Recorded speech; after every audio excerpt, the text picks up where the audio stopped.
그리스도인은 하나님이 주시는 위대한 꿈의 사람입니다. 여러분 그렇습니까? 세상은 돈과 쾌락이 움직여요. 그래서 돈, 쾌락에 움직이는 사람이 세속적인 사람이에요. 그렇다면 우리 그리스도인들은 꿈이 움직이는 사람들입니다. 하나님이 주시는 꿈에 의해서 움직여가는 사람이 그리스도인이에요. 하나님이 주시는 꿈을 마음에 간직하고 그 꿈을 실현하기 위해 자기의 모든 노력을 기울임으로 꿈을 성취하는 기쁨을 맛보는 사람들이 바로 크리스찬입니다. 그리고 이러한 하나님의 꿈을 이루기 위해서 에너지를 기울이는 사람이 있을 때 교회는 꿈을 이루는 교회가 될 수 있고, 또한 세상은 꿈이 움직이는 세상이 될 수 있어요. 돈과 쾌락이 움직이는 타락한 세상이 아니라 고상한 꿈이 움직이는 멋있는 세상이 될 수 있습니다. 아브라함은 70대 노인으로 하나님의 명령대로 고향을 떠나 가나안 땅으로 나가서 위대한 민족의 꿈을 이루는 사람이었습니다. 아브라함은 아무것도 없는 중에 하나님의 말씀만을 믿고 나갔으며 하나님의 말씀을 꿈꾸었고 오래 인내하여 그 꿈을 성취한 사람으로서 그를 믿음의 조상이라고 부릅니다. 아브라함은 보이는 모든 것을 소유한 큰 부자가 되었고 하늘의 별과 같이 번성한 민족의 조상이 되었어요. 우리는 보통 큰 부자가 됐다는 것과 번성한 민족의 조상이 됐다는 그 결과에만 치중하는데, 사실은 그것을 통해서 아브라함이 무엇을 이루려 했던가, 그 꿈을 우리가 주목해야 합니다. 모든 크리스천은 아브라함과 같은 꿈의 사람이 될 수 있습니다. 요셉은 어릴 적부터 큰 꿈을 가졌어요. 얼마나 맹랑한 꿈을 가졌는지 그 꿈 얘기를 들으면 형제들이 기분 나빠할 정도였습니다. 해와 달과 별들이 다 자기에게 절하는 꿈을 꾸고 그 꿈을 얘기하니 형제들이 그를 비난하고 아버지도 꾸중했습니다. 요셉은 자기가 꾼 꿈이 무슨 내용인지도 모르고 그 꿈을 꾸고 바라보고 기억했던 것이에요. 아버지가 내 꾼 꿈이 무엇이냐? 나와 내 어머니와 내 형들이 참으로 가서 땅에 엎드려 내게 절하겠느냐? 그러면서 나무랐던 거죠. 그러나 요셉은 그 꿈을 간직하였고 그 꿈이 나중에 자기 개인의 입신 영달만을 이루는 것이 아니고 민족을 살리고 나라를 세우는 위대한 꿈이 된다는 사실을 미처 알지 못할 때부터 그 꿈을 붙들어서 결국은 꿈을 이루는 사람이 되었습니다. 요셉의 꿈은 요셉을 깨어나게 하고 활동하게 하였으며 결국 위대하게 만들었습니다. 그는 꿈을 가졌기 때문에 노예가 되어서도 초라해지지 않았고 감옥에 갇혀서도 기회를 붙들 수 있는 의욕을 가지고 있었던 것이죠. 꿈이 그를 그토록 힘있게 했던 것입니다. 사랑하는 성도 여러분, 꿈을 가지시기를 바랍니다. 올해 여름 해외여행 붐이 일어서 이번 휴가 기간에도 동해안 삼척해변에 와야 할 사람들이 비행기를 타고 멀리 많이 날아갔습니다. 그 중에 요즘 뜨고 있는 여행지가 아랍의 두바이입니다. 미국이나 유럽 여행비가 싼 동남아라면 모르겠는데 아랍의 두바이라니요. 두바이는 아랍에미리트 연합의 7개 토후국 중에 하나인 지역으로서 제주도의 2배 정도밖에 안 되는 곳이었어요. 완전히 모래 사막 지역입니다. 그런데 두바이가 천지개벽을 했어요. 7성급의 버즈 알 아랍 호텔을 비롯한 세계 최고의 호텔들이 지어졌고 잠수함을 타고 들어가는 호텔도 있다고 합니다. 우리 삼성 기업에서도 지은 건물이 세계에서 제일 높은 그 건물이라고 하지 않습니까? 사막 지역인데도 스키장이 있고 엄청나게 큰 야자수 모양의 해변 휴양지가 인공으로 만들어져서 수많은 콘도들이 분양되고 있습니다. 두바이는 사막 지역이고 석유도 많이 안 나는 지역입니다. 사람들도 중동 사람들은 느리고 무기력해서 빠릿빠릿한 한국 사람들에 비하면 업무 능력이 형편없이 떨어집니다. 그런데 왜 갑자기 아랍의 변방 두바이가 이렇게 세계의 중심이 되어가는 것일까요? 그것은 40-50년 전부터 그곳에서 일어난 작은 변화 때문입니다. 그들은 먼저 교육에 힘을 쏟았다고 해요. 국왕의 아들 5이 있는데 그 중에서 똑똑한 셋째 아들 쉐리크 무하마드를 택하여서 영국 캠브리지에 유학을 보냈습니다. 쉐리크는 최고의 서양 교육을 받으면서 인맥을 넓혔고 꿈을 키웠습니다. 그는 돌아와서 먼저 2,000명 정도의 국내의 인재들을 조직화했다고 합니다. 그들이 싱크탱크가 되어서 이제 나라를 기획하였던 거지요. 그들은 세계에서 아무도 가질 수 없는 꿈을 가지고 나라를 경영하기 시작했어요. 우리나라가 IMF다 뭐다 해서 고통을 받던 기간에 두바이는 준비된 인재들이 그 꿈을 나라 안에서 펼치기 시작했고, 불과 10년도 지나지 않아서 그 꿈은 놀라운 현실이 되어 나타나기 시작했습니다. 물론 이제 그 두바이는 한때 이제 다시 부도 위기가 있어서 뭐 좀 어려움도 겪었습니다만은, 그럼에도 불구하고 세계의 명소요 꿈을 이루는 위대한 곳이 되었습니다. 하루에 352대 차량이 늘어나는 곳, 휴대폰 소유자 수가 전체 인구의 1.5배인 곳, 전체 인구가 매년 10%씩 늘어나는 곳이 이상한 나라 두바이입니다. 두바이의 기적은 전 세계 지도자들뿐 아니라 일반인들에게 중동 지역에 대한 새로운 시각을 심어주었어요. 이상한 종교를 믿는 나라, 전쟁만 하는 지역, 자살폭탄 테러가 빈번한 문화권, 이런 것이 이 지역에 대한 우리 인식의 전부였습니다. 그러나 지난 수년간 정부 관리, 기업 총수, 정치인들 할 것 없이 많은 한국인들이 이렇게 조그마하고 아주 황폐한 나라에서 어떻게 세계 최고, 최초, 최대의 프로젝트가 진행되고 있는지를 보기 위해서 두바이를 방문했습니다. 두바이의 충격은 비단 한국에만 국한된 것이 아닙니다. 효율적인 행정 시스템, 신속한 의사결정, 법은 물론 이슬람 근본까지 유연하게 바꿔가면서 해외 자본과 기업을 유치하는 사고의 전환 등의 두바이 현상은 이미 중동의 다른 국가들에게서도 나타나고 있어요. 그래서 사실은 중동이 지금 자살폭탄 테러만 하는 나라가 아니고 지금 안으로 굉장한 혁신의 바람이 불고 있는 겁니다. 중요한 것은 꿈이 현실이 되었을 때 얼마나 놀라운 일이 일어나는가 하는 점입니다. 꿈이 현실이 되었을 때 기적이 나타나는 거예요. 아버지를 이어 왕이 된 쉐리크 무하마드를 중심으로 수천 명의 인재들이 모여 꿈을 가지기 시작했을 때 아랍에미리트 두바이의 새 역사는 현실로 나타났습니다. 저는 이런 일들을 바라보면서 우리를 다시 돌아보게 됩니다. 여러분, 그리스도인들은 꿈꾸는 사람들입니다. 보라, 꿈꾸는 자가 오는도다. 요셉에게 형제들이 한 말은 우리 모두가 들어야 할 말입니다. 보라, 꿈꾸는 자가 오는도다. 교회는 꿈꾸는 곳입니다. 교회는 꿈 공장이에요. 거룩한 꿈, 하나님의 꿈, 사랑과 평화를 이루는 꿈을 가지고 이 꿈을 하나씩 이루어내기 위해서 기도하고 계획하고 조직하고 헌신하여 꿈이 이루어지도록 하는 곳이 교회입니다. 그렇게 믿으십니까? 그래요. 교회는 꿈을 이루는 곳이에요. 세상이 돈과 쾌락에 의해서 타락되고 세속화되어 아주 저속하게 흘러갈 때 교회는 하나님이 주시는 고상한 꿈을 가지고 삶을 변화시키고 사람의 모든 삶의 내용들을 다르게 만드는 그런 위대한 일들이 이루어지게 하는 곳입니다.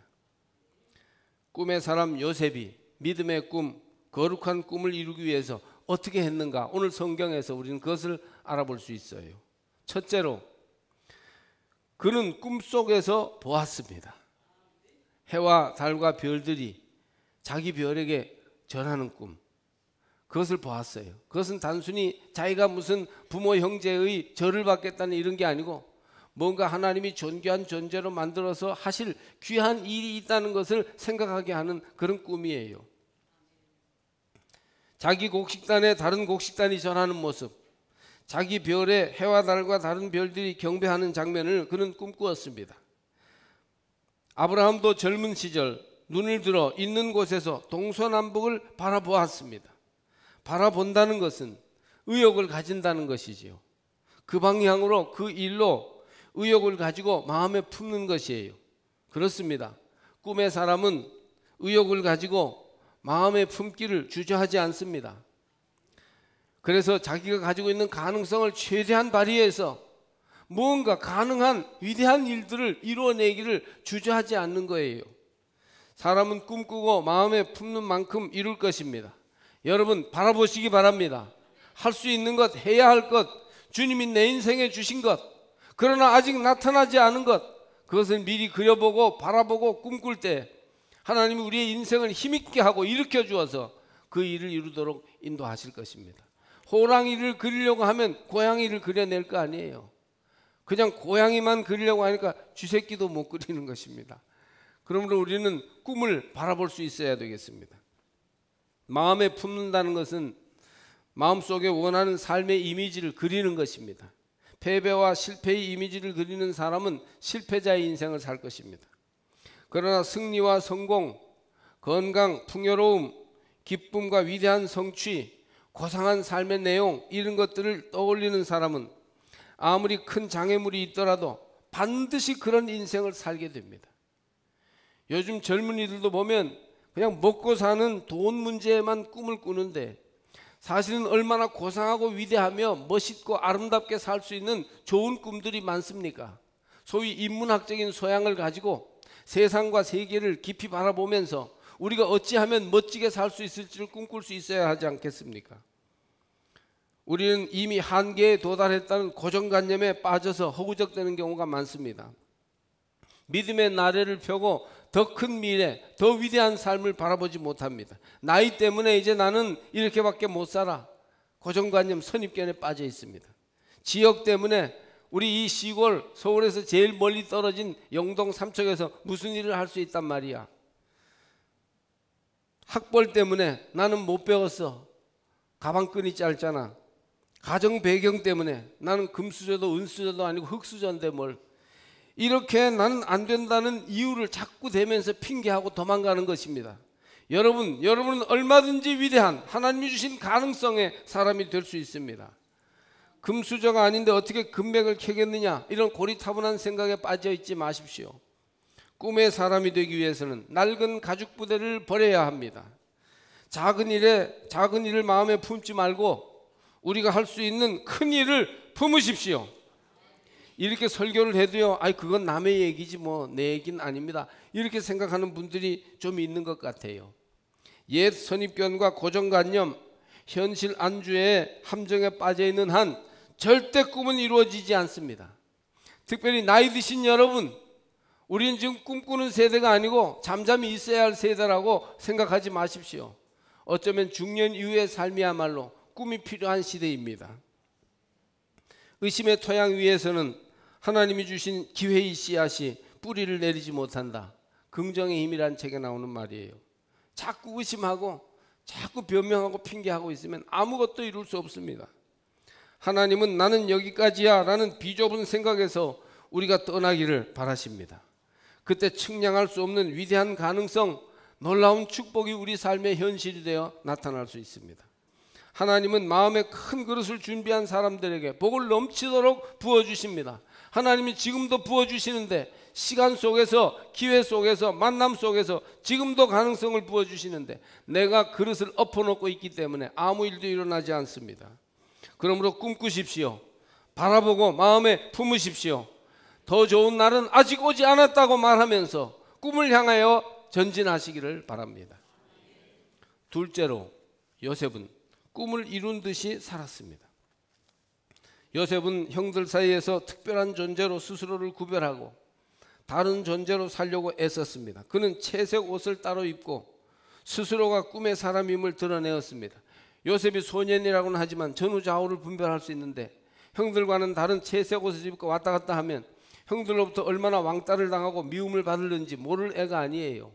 그럼에도 불구하고 그는 채색 옷, 구별된 옷을 입고 특별한 존재로 스스로를 구별하면서 그렇게 어릴 때 생활했던 것입니다.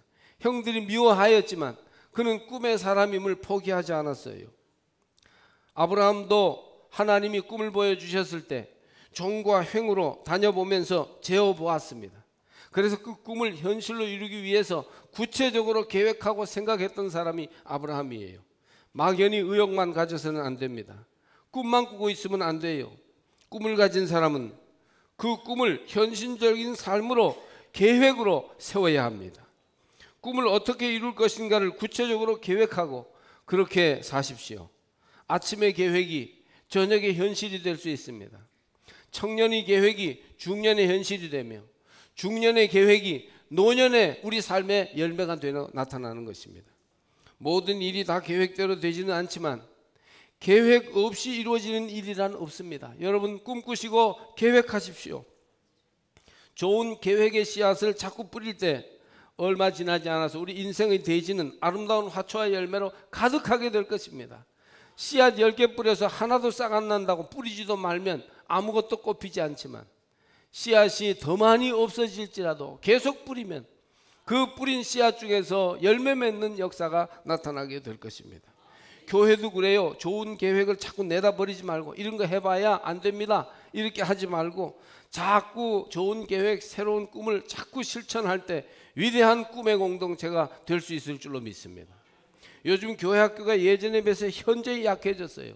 우리 교회 학교 김상현 장로님이 교회 학교장하고 그러실 때 몇백 명 여름 성경학교 때 모였고 평소에도 몇백 명씩 모였어요. 이 교회당이 그득하게 모였어요. 근데 요즘 몇십 명 모이기가 바쁩니다. 아이들 수련회 같은 거 데려가려면 아주 개인적으로 사정하다시피 이렇게 안내해서 데려가야 돼요. 그러나 그렇다고 해서 교회 학교의 꿈을 포기하면 안 돼요. 하나님이 이루실 위대한 일이 이미 우리 가운데 나타나 있는 것처럼 꿈꾸면서 담대히 교회 학교를 위해서 투자하고 기도해야 합니다. 그러면 얼마 지나지 않아서 우리 교회 학교가 푸르고 푸른 그리스도의 공동체로 힘있게 자라나게 될 줄 믿습니다. 구약의 엘리야 시대 이스라엘은 하나님의 뜻에 불순종하고 우상을 섬김으로써 하나님이 진노하셔가지고 7년 동안 가뭄이 왔어요. 7년 가뭄에 얼마나 힘들었겠습니까? 나라가 피폐해졌습니다. 온 백성은 배고프고 목말라 죽게 되었습니다. 그때 하나님의 사람 엘리야를 통해서 하나님은 비가 올 것을 보여주십니다. 이 장면을 보면요 굉장히 감격적이에요. 지금 메말라서 온 세상이 타서 이제 타들어가고 있습니다. 그런데 엘리야는 시종을 시켜 7번이나 무엇이 보이느냐 그렇게 물어봅니다. 그래서 시종은 계속 가서 빈 하늘을 보고 무엇이 보이는지를 보고 있습니다. 지금은 메마르지만 떠오르는 구름을 봅니다. 지금 저 멀리에서부터 쏟아질 비를 바라보고 있는 것입니다. 하나님은 우리가 영적인 눈으로 무엇을 보는지에 깊은 관심을 갖고 계십니다. 지금 현실에서부터 출발해서 곧 다가올 미래에 이룰 수 있는 위대한 꿈을 우리가 바라보기를 하나님은 원하고 계십니다. 그걸 바라봐야 돼요. 이룰 수 있습니다. 지금 하나님이 그 싹과 씨를 우리에게 이미 주고 계시는 것입니다. 고개를 푹 숙인 채 높은 하늘이 아닌 땅만 바라보는 인생은 점점 구렁텅이로 빠져들어요. 그래서 현실이 요구하는 유치한 삶을 살고 세속적이고 타락된 삶을 살다가 이 핑계 저 핑계 대고 안 되는 이유만 대다가 인생을 점점 그르치는 것입니다.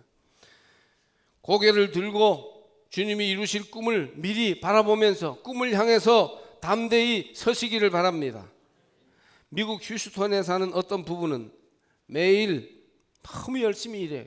투잡을 가지고 두 직장에서 일을 하면서 열심히 돈을 벌어도 겨우 먹고 사는 생활을 하는데 너무 힘들었기 때문에 어떻게 하면 내 이 어려운 인생, 답답한 인생을 좀 돌파할 수 있을까? 아주 독특한 방법으로 난관을 극복했다고 합니다.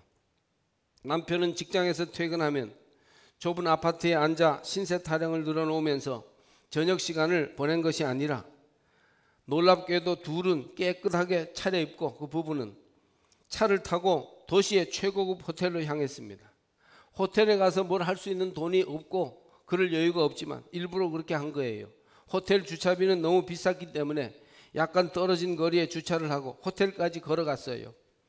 그들 부부는 낙심될 때마다 화려한 호텔의 우아한 로비에 앉아서 자신들의 성공 시대를 계획하고 여유롭게 꿈꾸었다고 합니다. 부부는 절망을 느끼기 쉬운 곳에 앉아있지 않고 희망이 보이는 곳에서 비전을 키웠던 것입니다. 그들은 성공 시대를 미리 맛보았어요. 하나님이 자기 안에서 이루실 꿈을 미리 앞당겨서 체험하기를 원했던 것입니다. 그러자 여러 가지 창조적인 생각과 아이디어들이 생겨나서 환경을 차츰 바꾸어 갈 수 있었다고 합니다. 여러분 꿈꿀 수 있는 곳을 찾으십시오. 변명하고 핑계할 곳으로 도망가 있지 말고 꿈꾸고 이룰 수 있는 곳으로, 그곳으로 나아가서 담대히 서시기를 바랍니다. 그것이 바로 교회가 되고 어떤 한적한 자연의 한 모퉁이가 될 수 있을 것입니다. 좋은 계획의 씨를 뿌리고 창조적인 계획에 에너지를 모을 수 있을 때 비로소 우리 인생은 달라질 수가 있습니다. 여러분, 꿈을 향하여 생각을 모으고 계획을 세워 그 꿈을 이룰 수 있는 실제적인 하나님의 사람들이 되시기를 바랍니다. 셋째로, 요셉은 꿈 성취를 위해서 계속 뒷받침하는 생활을 했어요. 꿈만 꾸고 생활은 전혀 그 꿈에 관계가 없는 그런 삶을 산 게 아니라, 요셉은 어릴 적 하나님이 보여주신 위대한 꿈을 이루리라는 그 꿈에 대한 확신을 가지고 끊임없이 성실하게 사는데, 종노릇 하면서도 성실하게 살고 감옥에 있으면서도 두려워하지 않고 성실하게 살았어요. 얼마나 요셉이 오랜 세월 동안 밑바닥 생활을 했습니까? 그 꿈과는 전혀 관계없는, 꿈을 이룰 가능성이 전혀 없는 오랜 세월을 살았음에도 불구하고 요셉은 그 밑바닥 생활 한가운데에서도 꿈을 포기하지 않았던 것입니다. 그래서 요셉은 꿈이 성취되기 위해서 성실한 생활을 하였고, 기회가 올 때 기회를 포착할 줄 알았습니다. 성실한 생활과 기회의 포착, 이것이 우리에게도 필요해요. 성실하게 살지 않고 꿈을 이루려고 하면 꿈쟁이, 몽상가, 허망한 뻥쟁이에 불과하게 됩니다. 성실하게 공부하고 생활하며 작은 일부터 성실히 감당해야 위대한 꿈의 바탕을 마련할 수 있습니다. 틀림없이 기회가 올 것입니다. 그러면 우리는 성실하게 그 기회를 준비하고 있어야 합니다. 이맘때 오이가 있고 참외 수박이 밭에 익어요. 잘 익으면 농부가 찾아와서 땁니다. 오이가 말이죠, 익지는 않고 농부한테 잘 보이려고 길바닥에 이렇게 고개를 내밀고 있다고 해서 농부가 따는 게 아니에요. 참외 수박이 잘 보이지 않는 곳에 쑥 들어가 있더라도 잘 익어서 때를 준비하고 다 갖추어 놓으면 농부가 말이죠, 이파리를 들치고 줄거리를 제쳐가면서 찾아가지고 그것을 따내는 것입니다. 그러니까 여러분, 꿈을 이루려면 기회가 올 때 기회를 잡을 수 있도록 준비하고 실력을 갖추고 인격적으로 갖추어 놓아야 하는 것입니다. 내게 기회가 오지 않는다, 세상은 불공평하다, 나는 가정 배경이 불우하고 배운 게 없어서 너무 사실은 기회를 못 잡고 있다, 핑계예요, 핑계. 우리가 실력을 갖추고 성실한 생활로 준비하고 있으면 얼마든지 이 사회 속에서 우리의 꿈을 이룰 수 있는 기회를 만날 수 있습니다. 젊은 목사님들이 목회 성공을 하고 싶어 합니다. 30대 40대 목사님들 중에 굉장히 아주 의욕을 넘치도록 가지고 있는 분들도 많습니다. 그런데 큰 교회에서 자기를 불러주지 않아서 자기는 실력 발휘를 할 기회가 없다고 생각하는 목사님들이 많습니다. 내가 500명 모이는 교회에 가면 정말 능력 있게 목회할 수 있을 텐데 교인이라야 노인네들 20-30명이 다니 언제 제대로 해보겠는가? 내가 훌륭한 설교를 해도 들을 사람도 없다, 이렇게 생각을 합니다. 그러나 여러분, 20명 데리고 잘 못하는데 500명 데리고는 잘 하겠습니까? 마음만 그렇지 사실 자기 목회에서 뭔가 아름다운 열매를 하나님께 맺어드리지 못하는 사람은 큰 교회 중요한 직책이 주어져도 잘하리라 기대할 수 없습니다. 10명 데리고 잘하는 사람이 100명 데리고 잘하고, 100명 데리고 최선을 다해서 성실하게 하는 사람이 1000명 교인이 있어도 잘 감당하는 것입니다. 성실하게 자기 작은 일을 하는 것이 큰 꿈을 이루기 위한 가장 좋은 준비입니다. 그래서 신입사원일 때 즐기면서 회사에서 기여를 잘하고 인정받는 신입사원으로 잘하는 사람이 과장 될 때도 과장 노릇 잘하고, 과장으로서 1등 과장 역할 충실하게 하면서 위아래 잘 연결하는 사람이 나중에 사장이 되어서도 그 회사를 잘 경영할 수 있게 되는 것입니다. 문제는 성실하게 자기 현재의 삶을 영위하면서 지금 자기의 입지가 좁고 자기의 위치가 낮더라도 거기에서 충실하게 아름답게 뭔가를 이루면서 사는 사람이 꿈을 이룰 수 있는데 가까이 갈 수 있는 것입니다. 실력 있고 준비된 사람도 사실은 초야에 묻혀 기회를 잡지 못하는 경우가 없지 않습니다. 그러나 진실하게 기도하고 최선을 다해 준비하며 인격적으로 성숙하게 갖추어 있으면, 항상 깨어 기도하면서 거룩한 꿈을 간직하고 있으면 틀림없이 기회가 올 것입니다. 사업도 그렇고 목회도 그렇고 직장 생활도 그렇고 결혼도 그렇습니다. 어떤 여인들은 열심히 성실하게 자기를 관리하고 인격적으로 생활면에서 훌륭하게 가꾸지는 않고 그냥 껍데기만 바르고 꾸미고 하면서 뭔가 그럴듯한 신랑을 만나면 대박을 터뜨릴 것이다, 이렇게 생각하니까 인생이 남자 때문에 눈물 콧물로 힘겨워지게 되는 것입니다. 정말 괜찮은 청년인데 사람들이 알아봐 주지 못하고 좋은 사람으로 사귀자는 이성 친구 하나 없이 모태솔로로 지내는 걸 보면 좀 딱하기도 합니다. 그러나 여러분, 그것도 남 핑계만 될 수 없어요. 나 같은 훌륭한 남자를 알아보지 못하는 세상이 원망스럽다. 나같이 실속 있고 내용 있는 여자를 못 알아보는 세상이 정말 잘못됐다, 이렇게 할 것만은 아니에요. 우리가 그 꿈을 향해서 성실하게 자기 자신을 관리하면서 나가면 틀림없이 기회가 우리에게 올 것입니다. 성실하게 실력을 키우고 또 남자 여자 할 것 없이 옷도 좀 잘 입고 비싼 것은 못하더라도 취향 있는 향수도 좀 뿌려주고 말이죠. 말 한마디를 하더라도 좀 호감 있게, 좀 무게 있게, 교양 있게 이렇게 하십시오. 자기 앞의 삶을 잘 가꾸면서 기회를 기다리면 됩니다.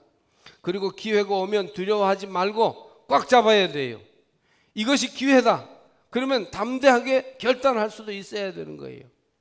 저 사람이 나한테 얘기해 줄 때까지 기다려 봐야지. 그러다가 말이죠, 버스 지나가면 돌아오지도 않아요. 요셉도 보디발의 집에서 퇴출당하여 감옥에 수년 갇혀 있었는데 언제 총리가 되고 역사를 바꿀 주인공이 될 생각이라도 했겠습니까? 요셉은 꿈과는 달리 너무너무 인생이 고달팠어요. 형제들보다 훨씬 더 못한 삶을 오랫동안 살아야만 했어요. 그러나 남의 집에 노예 생활을 할 때에도, 감옥에 갇혀 상당한 기간을 그 감옥 생활에 인생을 보내고 있을 때에도 그는 조금도 흔들리지 않고 꿈꾸는 사람이었습니다. 그는 바로의 죄수였을 때에도 준비된 총리였습니다. 그러자 꿈이 그에게로 와서 열매를 맺고야 만 것입니다. 여러분, 꿈꾸는 사람들이 되고 그 꿈을 뒷받침하기 위하여 성실한 생활과 기회를 붙들고자 하는 용기 있는 결단으로 꿈을 이루는 사람들이 되시기를 바랍니다. 제 나이 40이 지났을 때 저는 산 날보다 살 날이 적다는 것을 깨달았습니다. 이제는 그러고도 또 몇십 년이 지나고 말았습니다만 80 이상 살더라도 질적으로 어린 시절이 더 비중이 높은 시간이 되기 때문에 반을 나누면 40이 되는데, 그러면 40 전보다는 40 후가 살 날이 비중 면에서 적은 것이에요. 그렇기 때문에 중년이 되면 정말 꿈꾸는 사람이 되지 않으면 안 됩니다. 그렇지 않으면 완전 무기력한 삶으로 지루하게 인생을 만들기 때문입니다. 어떤 분이 60에 퇴직하는데 이제 인생 끝났다, 대충 살아야지, 그렇게 생각했어요. 근데 88세까지 사는 거예요. 그래서 나중에 나이 들어서 내가 이렇게 오래 살 줄 알았으면 60대 인생을 새로 계획해야 하는 건데, 그렇게 생각했는데 세월을 너무 낭비하고 난 뒤였어요. 요즘 버킷리스트라는 게 유행합니다. 죽기 전에 꼭 해봐야 할 일들 목록, 그게 버킷리스트라는 건데, 내가 죽기 전에 이걸 꼭 해봐야 되겠다, 그 목록을 만들어 가지고 그걸 하나씩 이루는 거예요. 그런 영화가 있었어요. 그래요. 그런 것들이라도 적어보면 꿈을 잃기 쉬운 시절에 꿈을 간직하게 되지 않겠어요? 꿈을 잃는다는 것은 타성에 젖어 재미없이 인생을 살도록 세월의 흐름에 자기를 맡기고 인생을 낭비하는 일입니다. 꿈을 가진다는 것은 그 세월 속에 자기의 색깔을 입히고 뭔가 의미 있고 보람 있는 삶으로 의욕적으로 나아간다는 것을 의미합니다. 제가 아는 어떤 목사님은요, 자기는 빨리 은퇴해가지고 오토바이, 할리 데이비슨이라는 바바바바방 이렇게 막 폭발 소리 나는 오토바이 타고 전국을 한번 일주하겠다는 거예요. 저는 그것도 괜찮은 꿈 중에 하나라고 생각합니다. 약간 치기 어리긴 했지만 뭔가 여러분의 삶의 꿈을 가지고 그 꿈이 여러분을 이끌어가는 삶이 될 수 있도록 하시기를 바랍니다. 한 8, 9년 전에 설악산 대청봉을 등산한 적이 있어요. 교역자들과 청년 몇 명과 함께 여름철에 설악산 대청봉을 올랐습니다. 청년 시절부터 가고 싶었지만 참 엄두가 나지 않았어요. 그런데 어떻게 대화 중에 계획을 하였고 그 계획에 모두 기꺼이 참여하게 됐습니다.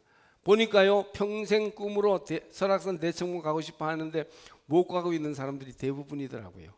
근데 그 꿈을 그대로 우리가 계획하고 밀고 나가니까요, 몇 주 안으로 그게 현실이 되는 거예요. 그걸 왜 못했을까? 꿈꾸지 않았기 때문에 못했죠. 주일날 저녁에는 다음날 등산을 해야 한다는 생각을 하니까 마음에 큰 부담이 됐어요. 야, 설악산 대청봉은 너무 힘든데 괜히 이런 무리한 계획을 세웠나 후회도 되었고, 계획을 바꿔볼까 여러 가지 궁리도 해보았습니다. 그러나 날은 밝았고 피할 수 없이 계획은 추진되었습니다. 올라가는 길은요, 정말 힘들었어요. 어쩌면 몇 명은 낙오할 뻔했습니다. 그러나 힘을 모으고 힘들어하는 동료들의 짐을 나누어주고 격려하면서 끝까지 올라가 결국 모두 대청봉에 해지기 전에 올라갔습니다. 거기서 산장에서 하룻밤 자고, 산장에서 자는데 불편하긴 했지만 그게 또 왜 그렇게 재밌는지 참 특별한 경험이었어요. 그리고 설악동 쪽으로 길고 긴 등산로를 내려오는데 말이죠, 내려오는 길도 올라가는 길 못지않게 거의 낙오할 정도로 힘들더라고요. 너무너무 긴 길을 내려오니까. 결국 무사히 집에까지 와서 다음날 모든 목회 일정을 무리 없이 감당할 수 있었습니다. 그 다음부터 누구든지 설악산 대청봉 가봤습니까? 나 가봤어요. 나 설악산 대청봉 가본 사람이에요. 이렇게 사람이 달라지더라는 겁니다. 힘들었지만 얼마나 잘한 일인지, 그 어려운 일을 꿈꾸기를 잘했고, 그 꿈을 벅차다고 생각했지만 실행하기를 잘했고, 그랬으니 나는 설악산 대청봉 갔다 온 사람이 된 것이에요. 무언가 어려운 일도 꿈꾸면 이룰 수 있습니다. 여러분, 계획하고 실천하십시오. 꿈의 씨앗을 뿌리고 그 꿈이 훌륭한 열매가 되어 나타나기까지 계속 성실한 생활로 뒷받침하며 담대히 나가시기를 바랍니다. 여러분은 더 훌륭한 인생을 사실 수 있습니다. 가장 좋은 인생의 날은 아직 오지 않았습니다. 여러분, 꿈꾸시기를 바랍니다. 여러분의 생활은 꿈이 움직입니까? 아니면 현실에 파묻혀 살고 있습니까? 돈이나 쾌락이 움직이고 있는 생활입니까? 믿는 성도 여러분, 꿈을 가지십시오. 하나님이 원하시는 일이라면, 우리 인생의 유익이 되는 창조적인 꿈이라면 굳게 붙들고 한 걸음 한 걸음 시작하시기를 바랍니다. 우리가 꿈을 향하여 나갈 때 하나님이 틀림없이 그 꿈에 축복하십니다. 힘들지만 우리가 꿈을 가지고 헌신할 때 하나님은 기름 부으셔서 우리 삶이 재미있게 의미있게 만들어 주십니다. 믿음의 생활을 위하여, 또 교회 발전을 위해서도 여러분이 꿈을 가지고 하나님의 계획에 기쁨으로 동참하고 노력하십시오. 그때 하나님은 큰 은혜와 복을 주시어서 확실히 생기 있는 생활, 의미 있고 보람 있는 하루하루, 그 전보다는 질적으로 변화된 삶을 우리에게 허락해 주실 줄 믿습니다.